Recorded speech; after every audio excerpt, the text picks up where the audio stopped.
Well, hello there. I'm gonna have to explain something before we get started. So, this game is actually being played at 3 different times, if you can believe it. Get it? Time travel? 3? Anyway, I started this game with my sister several years ago, and on one end, the first episodes that we recorded were such bad quality that I need to redo them. Hence why I'm starting here and telling you what the frick's going on. The next set were actually decent, and I'm just going to leave them in, although they are fairly old. The third set are me playing the game with some other friends because my sister and I just hadn't gotten back to this, and I definitely wanted to finish it. So, yeah, I know, a lot going on. And first things first is we need to put in our name. Hopefully Layton doesn't find out that we're the Zodiac Killer.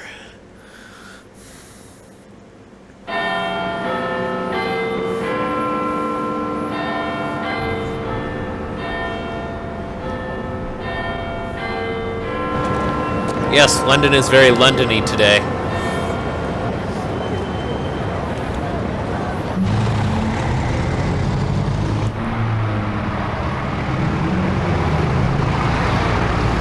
Watch out for the bus! It's going like 5,000 miles per hour! It just doesn't seem to add up, Professor. I honestly thought you were pulling my leg. What? I wouldn't dream of it. Why are you asking me what 3 plus 3 is? Oh wait, is that a Playboy? No, what the frick's going on, Luke? Professor, I hope this letter finds you well. As for me, I am in quite a predicament. You're supposed to introduce yourself first. You see, the London we know and love has been thrown into absolute chaos. Ah, we all know Brexit happened. Shut up. To complicate matters, the calamity I speak of does not take place in your time. Point being... This may be difficult to believe, but I am writing to you from 10 years in the future. I expect a letter to take 10 years to get to someone, now with the post office being defunded, but what? I know this is a lot to take in, but I'll explain it all soon. You can't do it in the letter? For now, I ask that you head to the clock shop on Midland Road in Baldwin. To buy a clock for you? I look forward to seeing you again. Your student, Luke Triton. Luke! How'd you end up writing a letter? Strange as it sounds, it seems that the author of this letter is none other than your future self, Luke. And you got into trouble. No one is freaking surprised. From my future self? But how is that even possible? Well, if you think about it... I don't know. I don't know, but it does raise the question, if this letter is indeed authentic, how did it get here? Maybe they use owls in the future. By time-traveling postman? Just joking, of course. Wait, Luke, you're onto something. But on a more serious note, I think this mystery might be the oddest one we've ever encountered.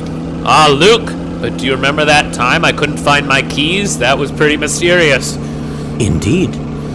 And even in the future, you seem to need my help in solving it. You stupid, stupid child. Your constancy can be quite a comfort in these uncertain times, my boy. Well, thank you, I suppose. But back to the main question. How do we know the letter is real?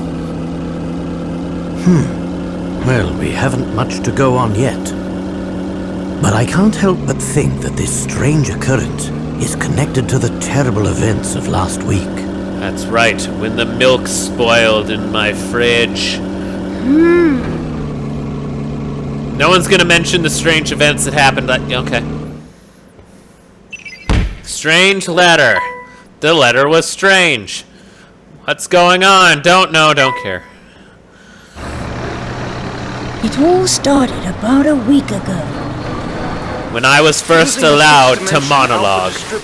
I was able to guide a concentrated stream of Hammer particles through a temporal vortex, more commonly known as a wormhole.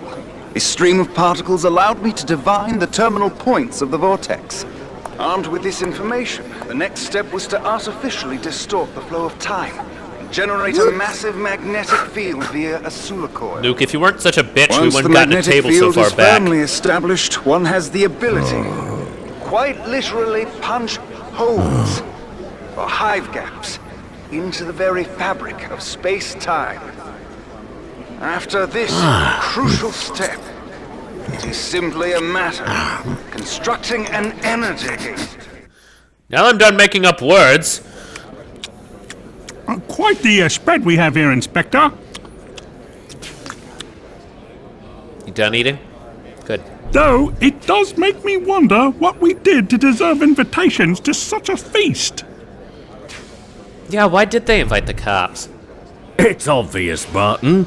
I'm an influential man in the world of law enforcement. So you got invited to a TED Talk about wormholes and punching holes in the wormhole. What was they talking about? It's only natural I'd be invited to an important event such as this. This event's important? I suppose that's possible. You're not that great, boss. Possible, you say? Probable. Highly probable, sir. Oh my gosh, now I have to look at stuff.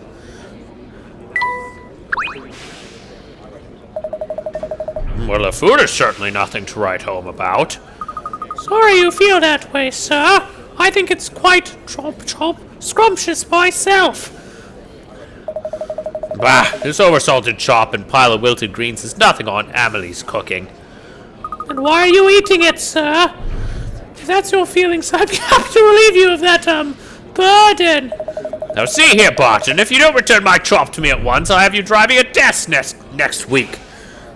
Oh, but I don't have a desk license, sir. It would be worth it. This roast is simply delectable. Usually I just have to eat my old socks. You don't pay me, sir. Why not? They certainly are taking their sweet time getting this show on the road. Come now, sir. It's not all bad. At least there's food to enjoy while we wait. Honestly, knee-deep in casework as I am, I haven't the time for fancy banquet events. Chomp, oh my, sir. You should try this one. It's chomp, absolutely lovely. Good, they're eating food. What's up with you? Oh, this food is simply dreadful, Bill. It says- Do get this over with quickly so we can leave. Who is serving the food here? Freaking, like, Airmark or something? Oh, yes, dear. I have to say, I feel a bit out of place here, Professor. Why didn't you wear your fancy dress, Luke? That's quite understandable, Luke. I'm sure most people would feel the same way in the presence of the Prime Minister. Wait, which one of them was the Prime Minister? Is it hope it's not Luke? Hey, look! I think I see Inspector Chelmy over there. His name's Chelmy? Why did I think it was Kelmy the whole time? Did I know it was Chelmy at some point? You know what? No, Luke, I don't trust you. I'm just going to close my eyes and forget I'm even here. So, Professor, what do you think about this whole event? Sorry, Luke, I was sleeping. Do you believe that someone has really built a working time machine? I don't even think they were making up real words. I'm not entirely sure. Oh, great! Thanks, Layton. Still, if it proves to be true, can you imagine the stir it will cause in the scientific community? Who we'd vote for to go back in time to kill Hitler. Well, I, for one, am very excited. Though you don't sound entirely convinced, Professor. Anything's possible, Luke. But I won't be convinced until I've seen the contraption work for myself. And I must confess, something about this entire presentation seems a bit off. Why? Is it because some Richard Branson bloke is doing the talking? Why do you say that? Ah, of course. That must be your famous intuition talking, huh? Ah, yes. I definitely don't have any specific evidence to point to. That's one way of putting it, but enough speculation. Look over there, Luke. Ah, made you look. That guard? What about him? He's my boyfriend. Wait, He seems to be looking for a man who snuck into the event uninvited. that's you, isn't it, Luke? Oh, so we have an intruder in our midst. Probably the Prime Minister.